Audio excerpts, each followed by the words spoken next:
54차 입장 일본군 위안부 문제의 구조적 강제와 해법에 대하여 위안부 문제에 대한 강제성을 일본이 최초로 인정한 문건은 1993년 고노 다마이다. 물론 후일 이 다마에 기반이 되었던 요시다 세이지의 증언이 거짓임이 드러났지만 일본 정부는 공식적으로 수정하지 않았으며 따라서 오늘날까지 이 문건은 국제사회에서 강제성의 대명사처럼 인용되고 있다.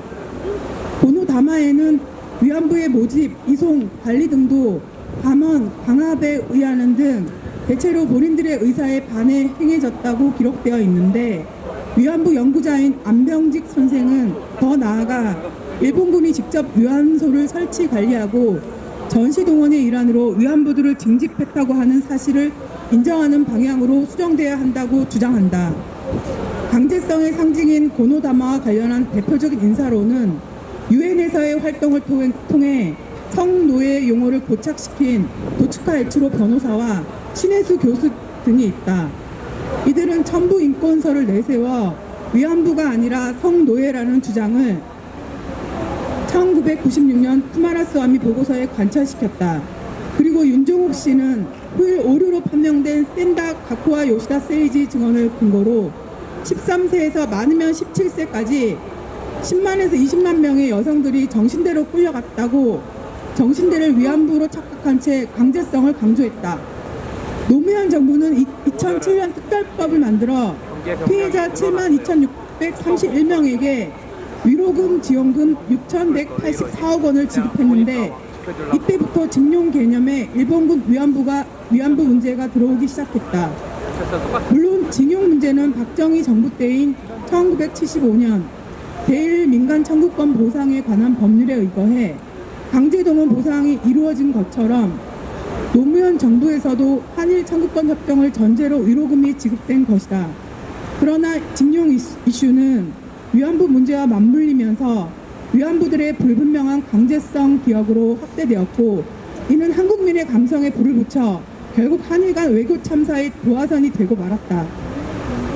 한편 2020년 11월 30일 일본 외무성은 베를린 미테구 위안부상 설치를 계기로 위안부 문제에 대한 일본의 노력이란 문건을 통해 그간 일본 정부의 진지한 노력을 강조하며 입장 변화를 시도했다. 강제 연행이나 성노예와 같은 표현 외에도 위안부의 수를 20만 명 또는 수십만 명이라고 표현하는 등 사실에 근거하기 어려운 주장들이 보인다며 한국의 위안부 영화에 등장하는 총검 앞에서의 연행과 강제성 등의 본격 의문을 제기한 것이다. 고노다마 발표 27년 만에 일본 정부가 뒤늦게 나서 분위기를 반전시키려 하지만 상황은 녹록지 않다. 유엔에까지 가해자, 피해자로 굳어진 강력한 피해자 중심주의 구도 앞에서 역사적인 사실관계를 세밀하게 설명하려는 노력은 힘을 얻기 어렵기 때문이다.